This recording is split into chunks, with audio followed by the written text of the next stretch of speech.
அனைவருக்கும் வணக்கம். வெற்றிவேல் முருகனுக்கு, வெற்றிவேல் முருகனுக்கு, பழனி முருகருக்கு, வடபழனி ஆண்டவருக்கு, கார்த்திகேய முருகருக்கு, வெற்றிவேல் முருகனுக்கு அரோகரா. சந்தோஷம். நான் சமீபமாக கோவிந்தன் கதைன்னு சொல்லி ஒன்று இப்போ சொல்லியிருந்தேன் நேர்காணலை. எத்தனை பேர் பார்த்துருக்கீங்க? கொஞ்சம் பேர் தான் பார்த்துருக்கீங்க. பார்க்காதவங்க போய் பாருங்கள். இந்த கோவிந்தன் கதைன்னு சொல்லி ஒரு புதையல் கிடைக்கும், அது சம்மந்தமாக சொல்லியிருந்தேன். அதே போல் எல்லாருக்கும் 2 மனசுன்னு சொல்லியிருந்தேன். அது எத்தனை பேர் பார்த்துருக்கீங்க? அந்த காணொலி நிறைய பேர் பார்த்துருக்கீங்க. எல்லாருக்கும் 2 மனசு அப்படின்னா, இப்போது இந்த நிகழ்வில் நம்ம இருக்கோம். ஒரு மனசு வந்து கார்த்திகேய முருகருக்கு நடந்த அபிஷேகம் எல்லாத்தையும் பார்த்துக்கிட்டே இருக்கோம். ஆனால் இன்னொரு மனசு வந்து நாளைக்கு திங்கக்கிழமை முடிஞ்சால் கடன்காரனுக்கு பதில் சொல்லணும், போலீஸ் ஸ்டேஷனில் ஒரு பஞ்சாயத்து இருக்கும், கோர்ட்டில் ஏதாவது ஒரு வழக்குக்கு போய் ஆகணும், ஏதாவது ஒரு பிரச்சனை திங்கக்கிழமை இருக்கும். அந்த மனசு அங்கே அதை பற்றியே நினச்சிட்டே இருந்திருக்கும். ஒரு மனசு இங்கே இருந்திருக்கும். அதான் அந்த எல்லாருக்கும் 2 மனசுன்றது. எவ்வளோ பெரிய வேதனையிலையும் சோதனை நீங்கள் வந்திருந்தாலும் யாரும் சலனப்படாதீங்க, கலங்காதீங்க. கண்டிப்பாக அடுத்த திங்கக்கிழமைக்குள்ளே, அடுத்த ஞாயிற்றுக்கிழமைலாம் முருகப்பெருமான் மாற்றுவார். இது சத்தியமாக நடக்கும். ஏன்னா நம்ம இருக்கிற இடம் வந்து சாதாரணம் கிடையாது. இமயமலையிலேருந்து கார்த்திகேய முருகர், கார்த்திக் சுவாமி முருகர் கைலாயத்துலேருந்து அப்பா கிட்ட சண்டை போட்டு இமயமலை கார்த்திக் சுவாமி கோயிலில் நிற்கிறாரு. அவர் அங்கேருந்து இந்த உலகத்தில் சொல்லும் போது எனக்கு புள்ள, இந்த உலகத்தில் அவர் எந்த மூளைக்கு வேணாலும் போயிருக்கலாம். ஆந்திரா போயிருக்கலாம், கேரளா போயிருக்கலாம், கர்நாடகா போயிருக்கலாம், மும்பை, எந்த ஊருக்கு வேணாலும் போயிருக்கலாம். ஆனால் இமயமலையிலேருந்து நேராக முருகர் வந்து நின்ன இடம் பழனிமலை முருகர் தான். இந்த பழனியில் தான் வந்து நின்னார்.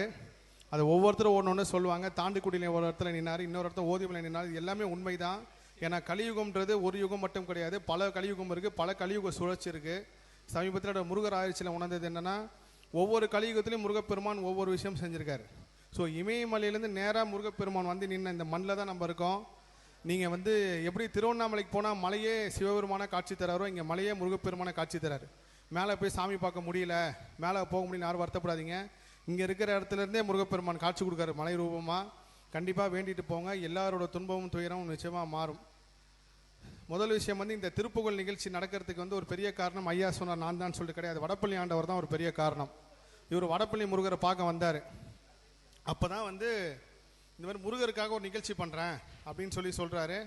தாராளமாக பண்ணுங்க. திருப்புகழ் அப்பயே பேரை சொன்னார்னு நினைக்கிறேன். திருப்புகழ் நிகழ்ச்சி, திருப்புகழ் சார்ந்த நிகழ்ச்சி. அப்போ நான் சொன்னேன், ஐயா சும்மா பண்ணாதீங்க, ஒரு முருகர் சிலை வச்சு பண்ணுங்க, இல்லை ஒரு வேல் வச்சு பண்ணுங்க அப்படின்றப்போ, முருகர் சிலை வச்சு பண்ணலாம், யாரை வச்சு பண்ணலான்றப்போ அவர் வாயிலையும் என் வாயிலும் வந்த ஒரே வார்த்தை வந்து பழனி முருகர் தான். ஸோ அந்த பழனி முருகர் நினச்சி அதுக்கப்புறம் கார்த்திகேய முருகர் கிடச்சி, கார்த்திகேய முருகரை வந்து நான் இவருக்காகவும் ஃபஸ்ட்டு வாங்குறேனே. ஆனால் வந்து முருகர் வந்து போவே இல்லை. 2 வாட்டி உத்தரவு கேட்குறப்போ இவருக்கும் வந்து இல்லைங்க இது நீங்களே வச்சிங்கன்னு சொல்லி கொடுத்துறாரு. அப்படி தான் அந்த கார்த்திகேய முருகர் வந்தார். அதுக்கப்புறம் நான் ஐயா கிட்ட சொன்னேன், ஐயா நீங்கள் இந்த உலகத்தில் எந்த மூலையில் நிகழ்ச்சி நடத்தினாலும் கண்டிப்பாக கார்த்திகேய முருகரை கொண்டு போங்கன்னு சொல்லி நான் சொல்லியிருந்தேன். இந்த ஒரு நிகழ்ச்சியோட நிப்பாட்ட மாட்டார். இந்தியா ஃபுல்லாகவும் தமிழ்நாடு ஃபுல்லாகவும் இந்த திருப்புகழ் நிகழ்ச்சி நடத்துவார். அதில் நான் கண்டிப்பாக கலந்துப்பேங்க. இந்த பழனி இடம் தேர்வானதே முருகப்பெருமான் அருள் தான். இவர் பழனியில் பண்ணலாமா வேண்டாமான்னு குழப்பத்தில் இருக்கார். அதுக்கு முன்னாடி வேற ஒரு இடம் தீர்மானம் வச்சிருந்தார். அப்புறம் நானும் சொல்கிறேன் பழனியில் பண்ணணும்னு சொல்லி இந்த மண்டபம் கிடைச்சது, இந்த தேதி கிடைச்சது எல்லாமே முருகப்பெருமான் அருளால் தான். முதல் விஷயம் வந்து இப்படி ஒரு நிகழ்ச்சி நடக்கிறதுக்கு காரணம் நம்ம எல்லாரும் முருகர் எல்லாரும் சொன்னாலும், முதல் விஷயம் வந்து சிவசதீஷ் ஐயா வந்து இந்த நிகழ்ச்சி நடத்துகிறார் அப்படின்னு சொன்னதுக்கப்புறம் நான் முருகர் ஆராய்ச்சி கர்ம ஆராய்ச்சியில் உணர்ந்தேன். என்னன்னா, யார் வேணாலும் முருகர் பற்றி பேசலாம், யார் வேணாலும் எல்லா விஷயமும் பேசலாம், முருகர் நிகழ்ச்சி நடத்தலாம். எல்லாருக்குமே முருகப்பெருமான் அருள் இருக்கிறது தான் பேசுகிறாங்க, நடத்துகிறாங்க. ஆனால் அப்படி நடத்துறதுக்கு ஒரு பெரிய பலம் வந்து அவங்களோட மனைவி அம்மா இருக்காங்க, லாவண்யா அம்மா. இவங்களுக்கு ஒரு பெரிய கைத்தட்டல் கொடுங்க. காரணம் என்னென்னா, இத்தனை பேரோட வாழ்க்கையை வந்து இந்த நிகழ்ச்சி மூலயமா ஏதோ ஒரு வகையில் இப்போ ஒரு 500 பேர் வந்திருக்கீங்க, ஒரு 300 பேர் வந்திருக்கீங்கன்னா கண்டிப்பாக இந்த நிகழ்ச்சியில் ஒரு 10 பேரோட தலையெழுத்தாவது மாறும், முருகப்பெருமான் மாற்றுவார். அதுக்கு ஒரு காரணமாக இவங்க இருக்கிறப்போ அது என்ன பண்ணுன்னா, முதல்ல ஃபேமிலியில் தான் ஒரு பெரிய டென்ஷன் கொடுங்க. இதான் நான் முருகர் ஆராய்ச்சியில் வந்து நான் நேர்காணலில் சொன்னேன். நீங்கள் ரொம்ப அதீதமாக சாமி கும்பிட்றப்போ சாமி கும்பிட்டு முடிச்சோன்னே வீட்டில் சண்டை வரும். கணவன் மனைவி சண்டை வந்து 2 பேருக்கும் பெரிய இதாக இதுக்கப்புறம் சாமியே கும்பிட வேணான்னு ஒரு எண்ணம் வரும். அதெல்லாம் ஏன்னா உங்கள் ஊழ்வினை கர்மனை செய்யக்கூடிய விஷயம். அப்படி இருக்கும்போது சிவசதீஷ் ஐயா வந்து இப்படி ஒரு நிகழ்ச்சி செய்கிறாருன்னா அதுக்கு ஒரு பெரிய பலமே மனைவி தான். ஏன்னா இப்போ நான் உலகம் ஃபுல்லாக பயணிக்கிறேன், உலகம் ஃபுல்லாக எல்லா இடத்துக்கும் போகிறேன், எல்லாரையும் சந்திக்கிறேன்னா அதுக்கு முக்கியமான காரணம் என் ஃபேமிலி லெவலில் எனக்கு எந்த டென்ஷனும் இல்லாமல் இருந்தால் மட்டும்தான் இதை செய்யவே முடியும்.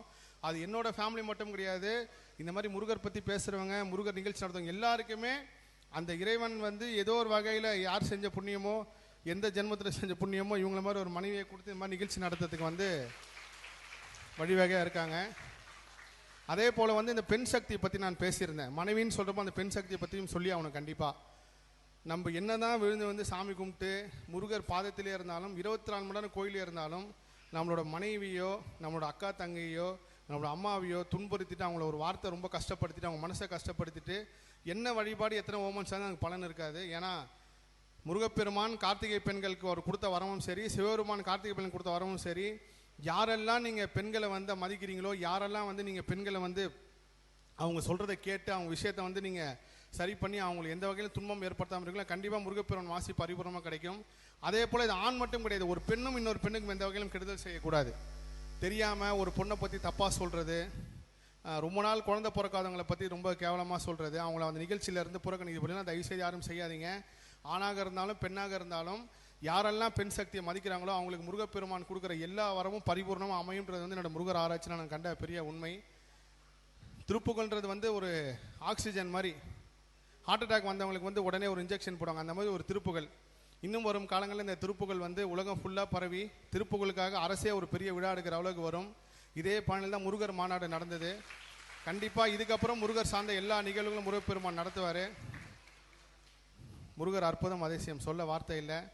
இமயமலை போன கார்த்திகேய முருகர் நீங்கள் பார்க்குறீங்க. நீங்கள் எப்படி கார்த்திகேய முருகரை பார்க்க ஆர்வமாக வந்தீங்களோ அதே போல் தான் நானும் கார்த்திகேய முருகரை பார்க்க ஆர்வமாக இருந்தேன். ஏன்னா சென்னையிலே இருந்தாலும் நான் முழுக்க எல்லா இடத்துக்கும் பயணம் பண்ணியிருக்கனால பழனியில் வந்து ரொம்ப கண் குளிர அந்த அபிஷேகம் பார்த்தேன். ரொம்ப அற்புதமாக அபிஷேகம் பண்ணிங்க.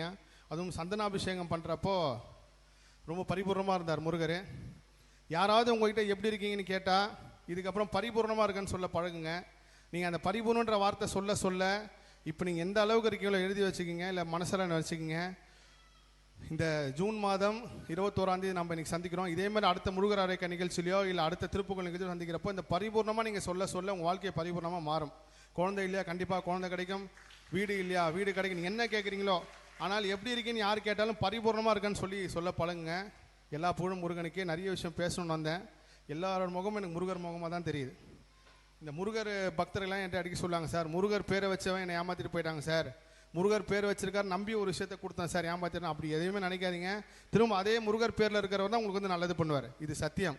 நீங்கள் பார்க்குற எல்லாரையுமே முருகராக பார்க்க ஆரம்பிச்சிட்டிங்கன்னா கண்டிப்பாக அது எதுவுமே உங்களுக்கு கஷ்டமாகவும் துன்பமாகவும் தெரியாது. திருச்செந்தூருக்கு ஒரு முருக பக்தர் வரார் மலேசியாவில். இந்த ஒரு சம்பவம் மட்டும் நான் சொல்லிடுறேன். திடீர்னு அவர் கனவுல வந்து ஒரு விஷயம் தோணுது. 6 படைக்கும் போகலான்னு சொல்லி வரார் மலேசியாவிலேருந்து. மலேசியாவிலேருந்து 6 படை வர்றது வந்து ஒரு பெரிய பொருட்செலவாகும். அதுக்குண்டான வசதி வாய்ப்பு எல்லாமே அவருக்கு இருக்குது. மலேசியாவிலேருந்து 6 படை முருகப்பெருமானை பார்க்க வரப்போ அவர் பெரிய ஒரு பொறுப்பில் இருக்கார்.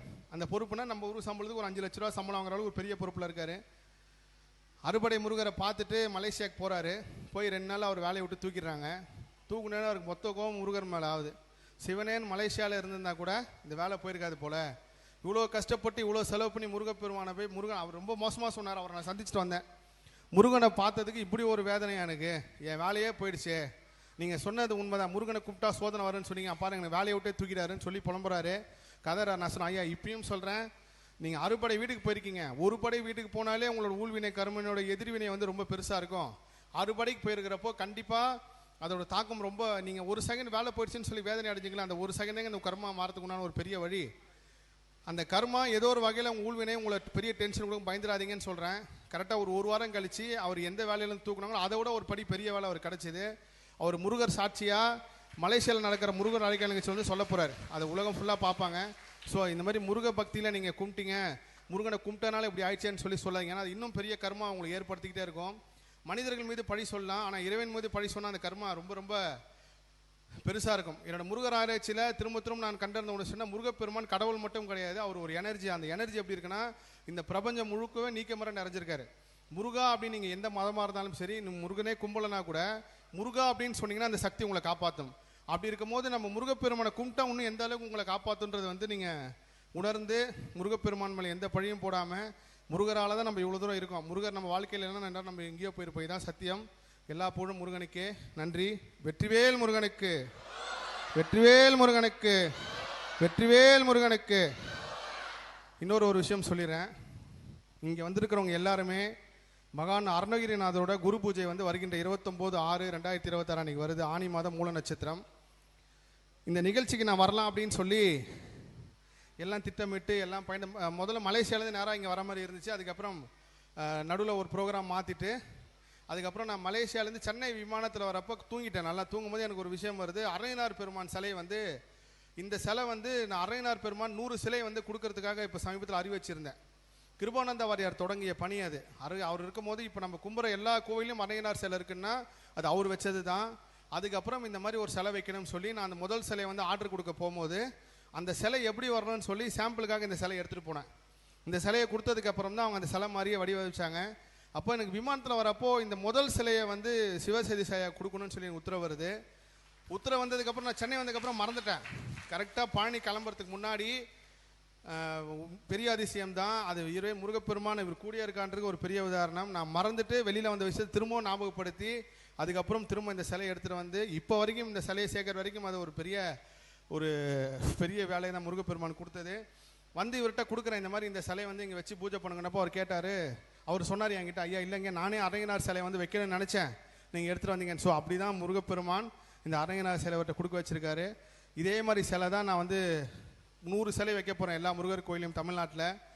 நீங்களும் அந்த நாளில் அரையனார் பெருமானை வணங்கி பூஜை பண்ணுங்கள்.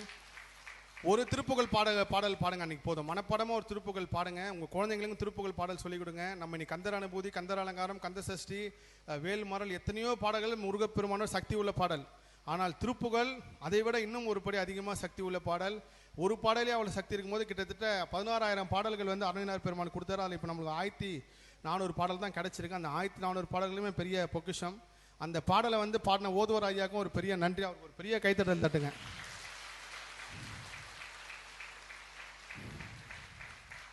நீங்கள் எந்த முருகர் கோயில் போனாலும் இந்த மாதிரி ஓதுவார் இருப்பாங்க. அங்கே ஓதுவாரில் பார்த்து ஒரு வணக்கம் சொல்லிவிட்டு ஒரு வாழ்த்திட்டு போங்க. உங்களால் பொருள் உதவி கொடுக்க முடியல கூட பரவாயில்ல, அவங்களுக்கு உண்டான மரியாதை கொடுங்க. ஏன்னா இந்த முருக சக்தியை முருகர் யுகத்துக்கு அடுத்த விஷயமா கொண்டு போகிறது இந்த ஓதுவார்கள் ஐயா தான். ஐயா நீங்களும் உங்கள் தலைமையோட உங்களோட வாரிசோடு நிற்காமல் அடுத்த தலைமுறைக்கும் இந்த ஓதுவார் பணியை வந்து சொல்லிக் கொடுங்க. என்னோட தாழ்மையான வேண்டுகோள். மீண்டும் முறை சொல்கிறேன், ஆவதும் பெண்ணாலே அழிவதும் பெண்ணாலேன்னு சொன்ன பழமொழிக்கு உண்மையான அர்த்தம் என்னென்னா, நீங்கள் வந்து ஒரு பெண்ணை நீங்கள் மதிச்சிங்கன்னா உங்கள் வாழ்க்கை உயரும். ஒரு பொண்ணை நீங்கள் தாழ்வாக பார்த்தீங்கன்னா உங்கள் வாழ்க்கை உயராது. இதுதான் சத்தியம். அது ஆணாக இருந்தாலும் சரி, பெண்ணாக இருந்தாலும் சரி. அதே மாதிரி முருகப்பெருமான் வழிபாடு செய்கிறவங்க சப்தகன்னிகள் வழிபாடு செய்யுங்க. அது ஒரு பெரிய முருகப்பெருமான் கொடுக்குற வரத்தை வந்து இவங்க தடையில்லாமல் நம்மளுக்கு வாங்கி கொடுப்பாங்க. இதனோட முருகர் ஆராய்ச்சியில் கண்ட உண்மை. எல்லா புகழும் முருகனுக்கே. நன்றி.